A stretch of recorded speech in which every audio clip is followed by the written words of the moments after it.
ओम श्री कृष्णाय परमात्मने नमः। शुचौ देशे प्रतिष्ठाप्य स्थिरमासनमात्मनः नात्युच्छ्रितं नातिनीचं चैलाजिनकुशोत्तरम् तत्रैकाग्रं मनः कृत्वा यतचित्तेन्द्रियक्रियः उपविश्यासने युञ्ज्यात् யோகமாத்மவிசுத்தயே. பகவான் ஸ்ரீ கிருஷ்ணர் தியானத்திற்கான நெறிமுறைகளை சொல்லிக் கொண்டிருக்கிறார். முதல்ல நம்ம அமரக்கூடிய இடம் தியானத்திற்கு என்று நாம் ஒரு இடத்தை தேர்ந்தெடுக்க வேண்டும். நம்ம வீட்டிலேயே ஒரு இடம், ஒரு சுவாமி ரூமோ, ஒரு ஏதாவது ஒரு இடம், அல்லது நாம் பொதுவாக வெளியில எங்கேயாவது கோவில்கள்ல ஏதாவது ஒரு இடம் நமக்குன்னு தியானம் செய்யறதுக்குன்னு ஒரு இடத்தை தேர்ந்தெடுக்கிறோம் இல்லையா? அந்த இடம் எப்படிப்பட்டதாக இருக்கணும்னா, ந அத்யுச்சிருத்தம் ந அதிநீச்சம், ரொம்ப உயரமாவோ அல்லது ரொம்ப பள்ளமாவோ இருக்கக்கூடாது, மேடு பள்ளங்கள் நிறைந்ததாக இருக்கக்கூடாது. அதாவது உட்காரும் போது ஒரு ஸ்டெபிலிட்டி இருக்கணும், ஒரு சமமான தளத்துல நம்ம உட்காரணும்னு சொல்லப்பட்டிருக்கு.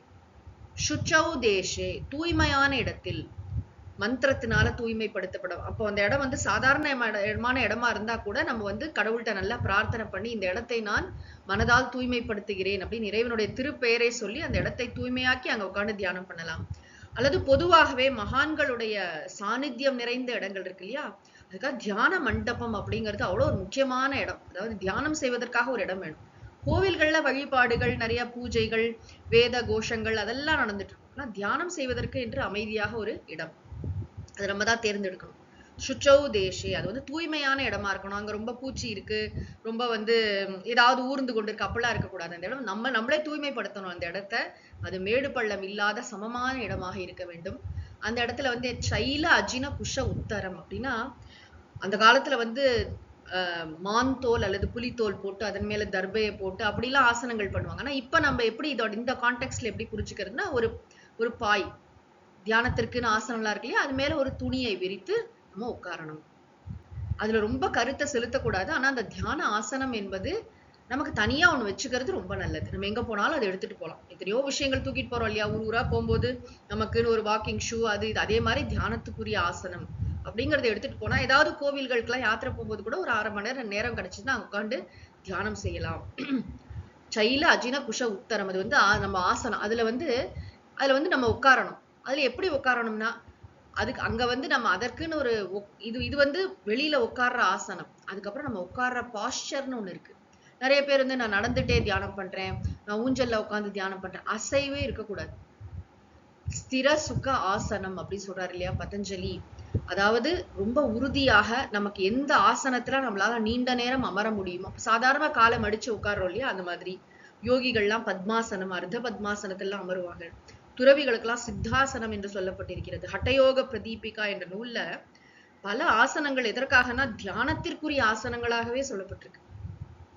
ஆக அந்த மாதிரி ஆசனத்துல நம்ம அமரணும். ஸ்திரம் ஆசனம். அப்ப அதுக்கப்புறம் என்ன பண்ணணும்னா, மனஹ தத்ர மனஹ ஏகாகிரம் கிருத்வா, மனதை நன்றாக ஒருமுகப்படுத்தி. இப்ப உட்கார்ந்தாச்சு.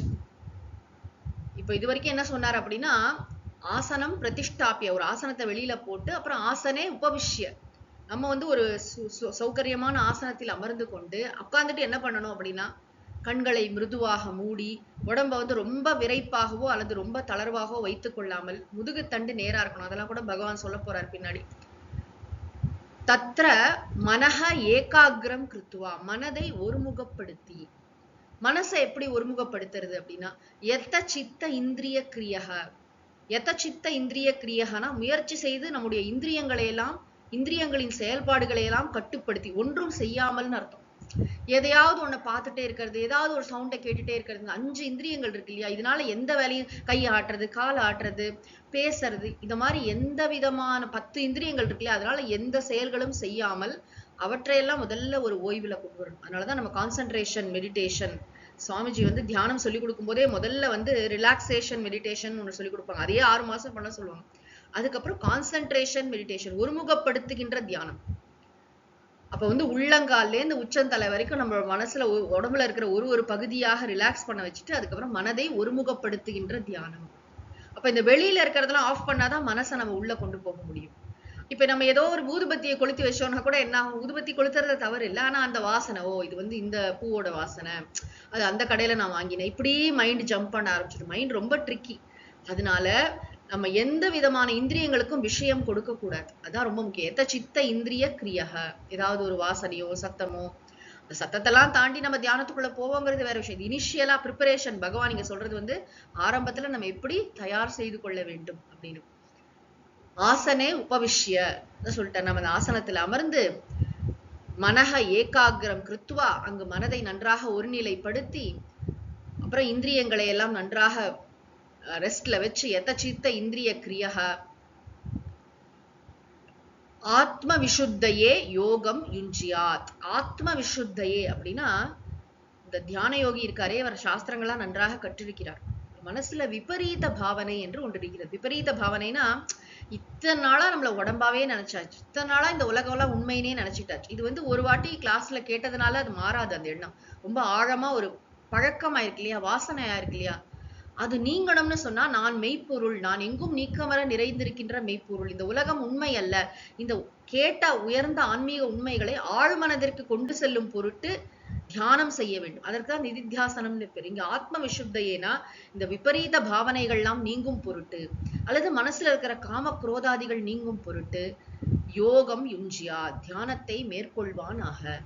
இந்த ஸ்லோகத்துல என்ன சொல்லியிருக்காருன்னா, அதிக உயரம் இல்லாததும் அதிக பள்ளம் இல்லாததுமான சமமான இடத்துல ஒரு அழகான ஆசனத்தை போட்டு, அது மேல அழகான ஆசனம்னு ரொம்ப பொருத்தமான, குத்தக்கூடாது, ரொம்ப இதுவா இருக்கணும், நமக்கு உட்காரத்துக்கு சௌகரியமா இருக்கணும். அப்படிப்பட்ட ஆசனத்தை போட்டு அதுல நம்ம ஒரு சரியான யோகாசனத்துல அமர்ந்து, அதுக்கப்புறம் மனதை ஒருநிலைப்படுத்தி ஒருமுகப்படுத்தி, இந்திரியங்களால எதையும் செய்யாமல் நம்முடைய மன தூய்மையின் பொருட்டு அல்லது விபரீத பாவனை நீங்குவதன் பொருட்டு தியானத்தில் ஈடுபட வேண்டும் என்பது இந்த ஸ்லோகங்களின் பொருள். ஓம் சாந்தி சாந்தி சாந்தி. ஹரி ஓம் தத் சத். சர்வம் ஸ்ரீ கிருஷ்ணார்ப்பணமஸ்து.